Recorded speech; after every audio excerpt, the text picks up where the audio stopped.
Hello, welcome to Unit 2, Team 7's video. My name is Michelle Corbin, and I'm going to talk about the 2017 Library Edition.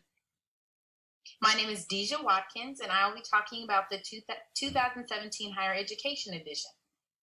And my name is Alberta Keener, and I'll be talking about the 2016 Higher Education.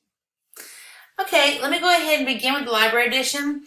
Basically, the report describes all of our trends. It's what's influencing technology in today's society, the adoption, the open communities. It's no longer text-based. It's no longer these quiet libraries that people go in to read. It is more about this changing. It's about not being quiet and not reading, but getting in there and researching life skills, getting the kids to produce meaningful possible solutions for what's going on in the world today.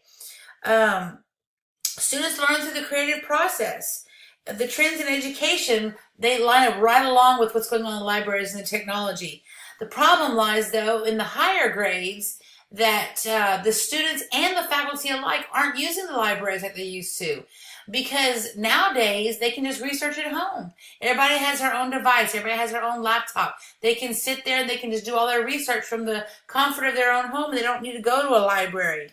So we're trying to figure out new ways to make those connections and to collaborate and to problem solve and pulling them back into the library, getting that shift, recreating our spaces, be more accommodating, make things more collaborative and not just these little silent cubbies that we used to sit in and like read quietly. So there's a lot in the future coming up. It's major changes. I definitely agree with you, Michelle. In my edition that I read, it was addressing the trends within the next 5 years as far as where's education heading. And a lot of it was digital literacy, blended learning spaces. What else did I put here? Let's see. And really just looking at how the technology can be implemented. So, for example, the blended learning spaces, going from that traditional, like you said, face-to-face, cubby style, but appealing to more on the technology side, because everything right now is technology driven. Kids have the apps, or on their iPhones, or on their iPads. So being able to not only just use those tools, but in this edition, they talked about how they want teachers and the students to be able to use them, but use them to their learning ability. And right. We're moving away from that text-based adoption stuff and more into the real world. Yes. Right. And so mine just bounces off of Deja's. Mine is just the 2016 version of what's the step down, but what year down, sorry. Same thing though, same concept where basically it talks about the blending informal, formal learning, and it also talked about how that informal learning again is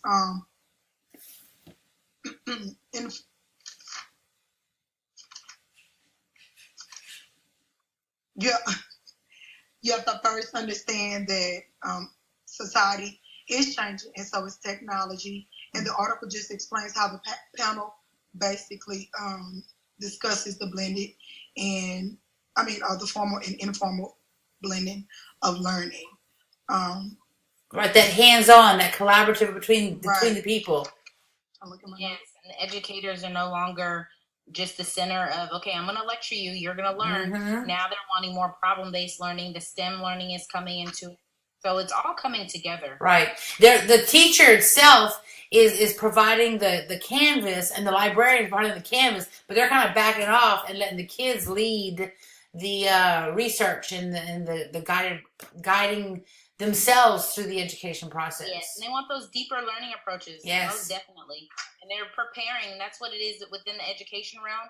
They're wanting these kids to be prepared for real world situations, and right. That is a trend that is like definitely booming right now. Yeah, in the library we're trying to extend that, and not only just like the language arts side of life. You know, they want to do the STEM. They have the maker spaces. They want to do all these little sections in the library now are dedicated to different aspects of the learning process.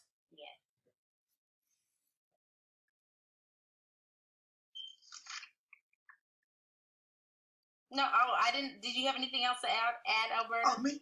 No, I was just gonna say that yes, I did read about the way they were wanting to teach, or I guess implement technology and somehow tied in with the real world, I guess experience, like teaching them. I wrote my notes, I can't find it. It was saying developing personal learning networks through the creation of websites and social media communities, and it also discussed, the article also discussed the good and bad of blending. Many students stated that the classroom technology integration is what led them into that, I guess, choosing the selection. I may be reading it wrong. Classroom technology integration and online learning option were the key factors in their selection of choosing that online, I guess, program. Right. So it's really giving them the tools. They're letting them choose more. Right. How they want to learn. Yeah, we're not just throwing this stuff in their face. Now they're trying to say, what do I need? What do I need to know? How do I learn this? How do I make it better? How do I use these research skills? Not just getting the knowledge, but what do you do with that knowledge now? Exactly. That's what we're moving to. So, well, girl, ladies, our time is just about up. So I want to thank y'all for meeting with us yet again. A wonderful weekly video. Thank you. Thank you. Bye-bye. Bye.